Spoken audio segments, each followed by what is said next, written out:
Sudafrica, passando dagli Emirati Arabi, sono arrivati a Venezia i delegati delle prime grosse imprese internazionali pronti a investire nella ZLS del porto.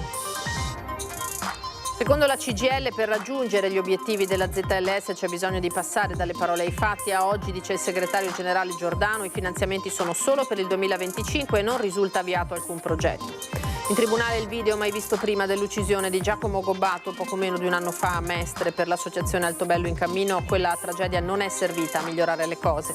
Incontro con gli artigiani a San Donà, primo impegno in Veneto da vice segretario federale della Lega per il generale Vannacci. Malumori per la mia nomina, mi piacerebbe conoscere Roberto Marcato. 3 veicoli di grossa cilindrata immatricolati all'estero, sequestrati dalla finanza, erano utilizzati da anni senza il pagamento dei dazi doganali e dell'IVA, denuncia e sanzioni.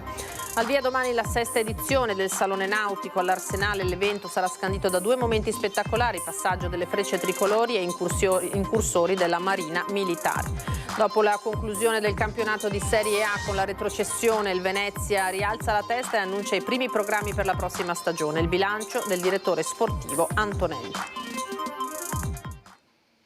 Buonasera, bentrovati, eccoci in diretta con l'edizione di Venezia e dunque dalla Germania al Sudafrica, lo avete sentito, passando anche dagli Emirati, sono arrivati a Venezia i delegati delle prime grosse imprese internazionali pronte a investire nella ZLS del porto. L'assessore regionale Roberto Marcato annuncia un forte interessamento anche dal Giappone. Sono arrivati a Venezia dagli Emirati Arabi Uniti, dall'India, dalla Germania, dal Sudafrica. Sono rappresentanti di imprese, banche di investimento, holding finanziarie, società attive ad esempio nella logistica o nelle energie rinnovabili.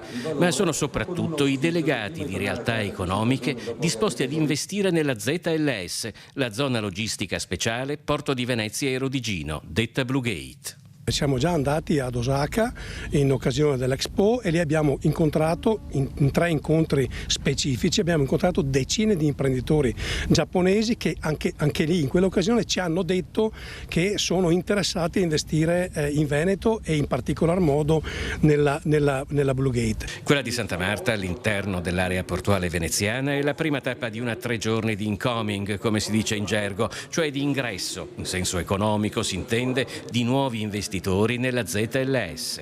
Gli investitori vengono da noi per la ZLS, ma vengono da noi perché siamo il porto che ha 65 km di rete ferroviaria all'interno del porto, perché siamo un porto che sta lavorando con 1 miliardo di investimenti sull'accessibilità sia marittima, sia stradale, sia ferroviaria, e siamo un porto che ha una possibilità di mettere a disposizione tutti i collegamenti attraverso i nostri terminal, quindi un porto che ha terminal contenitori, che ha terminal rinfuse. Attraverso le sue agevolazioni, la ZLS nasce con obiettivi estremamente ambiziosi. Si stima infatti che possa portare tra Venezia e Rovigo quasi 2,5 miliardi di investimenti e 177.000 posti di lavoro, con un incremento del 40% dell'export e dell'8,4% del traffico portuale. Di sicuro, perlomeno dopo anni di monocultura turistica, ha riportato a Venezia un dibattito su uno sviluppo economico solido, basato su industria, ricerca e commercio. Qui abbiamo un credito d'imposta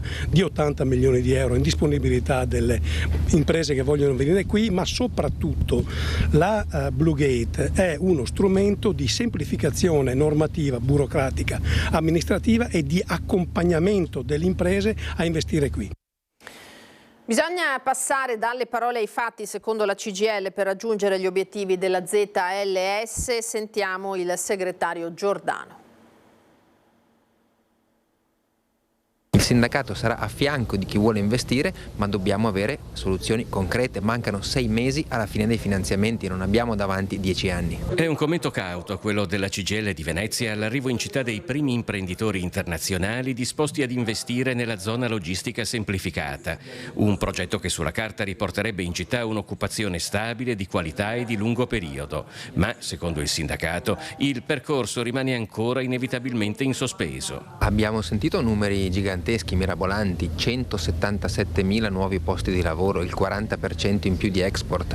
Ovviamente come sindacato siamo molto attenti allo sviluppo dell'area industriale, però con questi numeri che si vogliono raggiungere così importanti servono progetti concreti, non bastano slide, presentazione, annunci.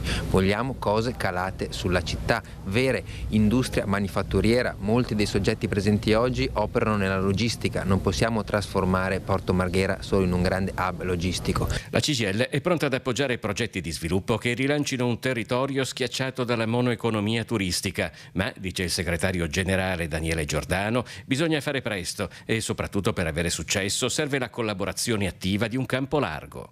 Chiediamo la massima trasparenza, incontri come questi, ma anche e soprattutto una regia vera dei soggetti istituzionali, comune, regione, governo, anche attraverso investitori nazionali. Oggi sono presenti partner internazionali, c'è bisogno che anche l'industria italiana torni ad investire in questo territorio. Il governo ha bocciato la proposta dell'assessore Marcato di un finanziamento pluriennale, quindi i finanziamenti ci sono solo per il 2025. Se vogliamo raggiungere obiettivi così ambiziosi, dalle parole bisogna passare in fretta ai fatti.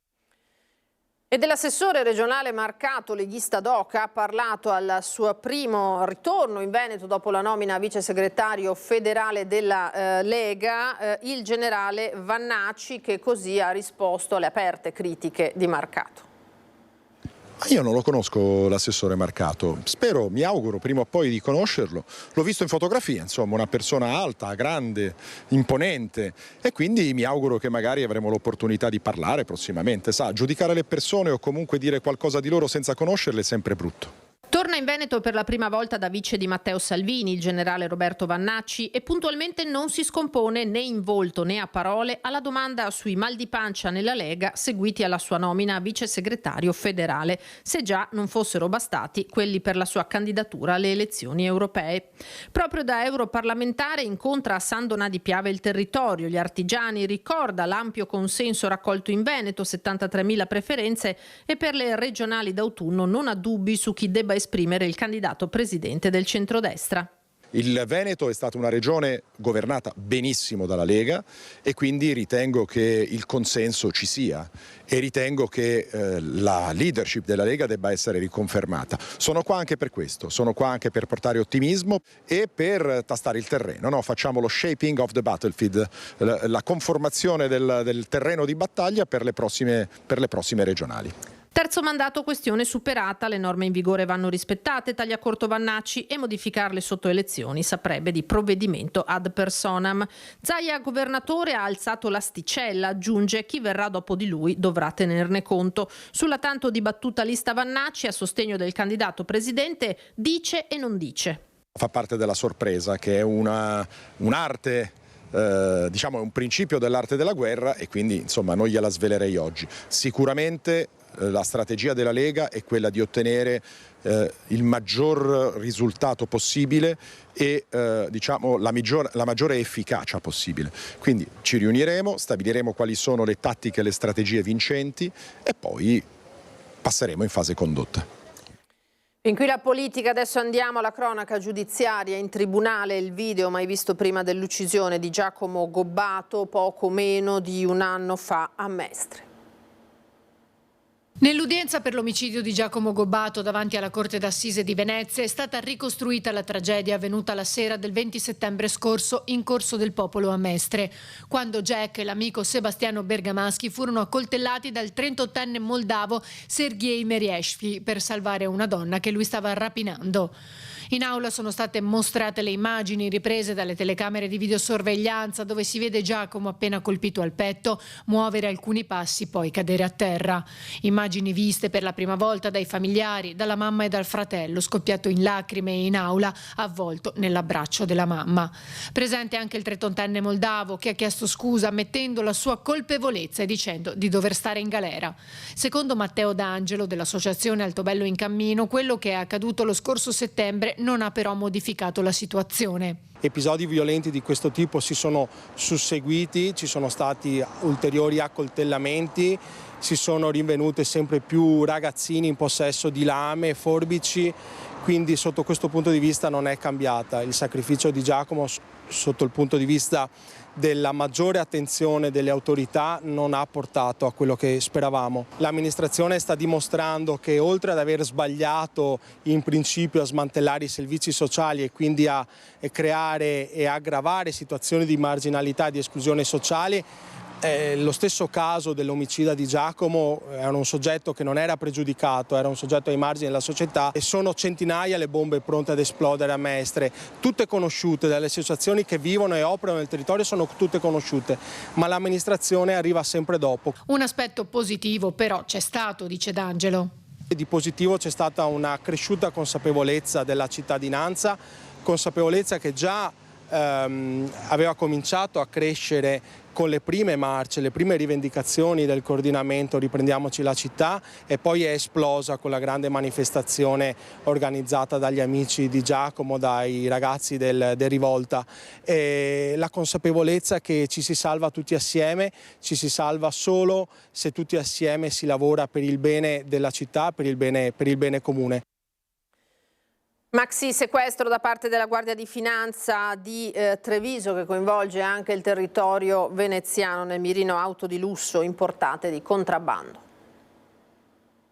Un Audi A6 Avant da 55.000 euro guidata da un interprete indiano residente dal 2016 in provincia di Mantova. Una Mercedes GLE 350 da 46.000 euro utilizzata da un'estetista rumena residente da 20 anni in provincia di Venezia. E infine un Audi RS6 da 30.000 euro utilizzata da un ristoratore albanese residente dal 2013 sempre in provincia di Venezia. Sono le 3 auto di lusso sequestrate nei giorni scorsi dalla Guardia di Finanza di Treviso. Vetture straniere di grossa cilindrata immatricolate in paesi extracomunitari e importate di contrabbando senza il pagamento dei dazi doganali e dell'imposta sul valore aggiunto. Le leggi consentono al proprietario di un veicolo immatricolato in un paese extra UE di entrare e circolare nell'Unione Europea con l'esonero totale dei dazi all'importazione in deroga alle norme generali. Ciò però ha una condizione, che il conducente proprietario sia residente al di fuori dell'Unione Europea. Non era evidentemente il caso dei 3 veicoli fermati dai finanzieri del gruppo di Treviso, vicino all'aeroporto, e a Mogliano Veneto, al casello di Venezia Est. I 3 infatti vivono e lavorano da molti anni in Italia. Per i 2 residenti in provincia di Venezia sono scattate soltanto le sanzioni amministrative, mentre per l'interprete indiano è arrivata anche la denuncia penale. Voltiamo pagina, conto alla rovescia per l'apertura della 6ª edizione del Salone Nautico di Venezia. Al taglio del nastro anche il presidente del Senato, La Russa. Il cielo sopra l'Arsenale sarà attraversato dal passaggio delle frecce tricolori. A seguire, nelle acque della Darsena, gli incursori della Marina Militare eseguiranno un ammaraggio dimostrativo. Mancano poche ore al taglio del nastro della 6ª edizione del Salone Nautico di Venezia, in programma fino al 2 giugno. Più di 300 barche, di cui 250 in acqua, 270 espositori, 15 world premiere che saranno presentate in questa edizione. Sarà un'edizione importante, si svolge in 5 giorni, siamo all'Arsenale di Venezia, quindi un posto legato proprio alla marineria della città di Venezia. Era il luogo dove già si costruirono le imbarcazioni della Serenissima. Sarà aperto tutti i giorni dalle ore 10 fino alle ore 21, quindi uno può passare una bellissima giornata in Arsenale, e il sabato 31 fino alle ore 23. Durante la manifestazione le banchine dell'Arsenale ospiteranno più di una decina di anteprime mondiali. A Venezia saranno esposti i gioielli del mare, le migliori novità del settore tra yacht, super yacht, barche a motore, a vela, ibridi, elettrici e nuove tecnologie sostenibili. Nei 4 pontili principali, uno è interamente dedicato alla vela, con imbarcazioni dai 10 ai 25 metri, il pontile P2 che sarà dedicato al lato nord da tutta la parte di sostenibilità, quindi imbarcazioni elettriche e a idrogeno, e al lato sud da essenzialmente i gommoni. Il pontile P1 che presenterà yacht fino ai 17 metri, il pontile P4 denominato Wood Village e poi la Grand Yacht Riviera, dove avremo 40 imbarcazioni sopra i 20 metri. Perché durante il Salone Nautico uno potrà vedere la cantieristica, anche quella tradizionale veneziana, ma potrà fare con i propri figli delle proprie sperimentazioni sul mondo dell'acqua, anche delle prove di doga alla veneta, di vela altezza. Potrà, in collaborazione col Museo Navale, visitare il sommergibile, potrà vivere le varie aree food. E si è svolto a Jesolo, in collaborazione tra Comune e Associazione Nazionale Carabinieri, il 42esimo anniversario del monumento al Carabiniere, l'ammassamento, l'alzabandiera, la deposizione della corona, la messa al campo, infine il pranzo sociale. Molti cittadini che hanno voluto rendere omaggio all'Arma. Calcio, dopo la conclusione del campionato di Serie A con la retrocessione, il Venezia rialza la testa e annuncia i programmi per la prossima stagione.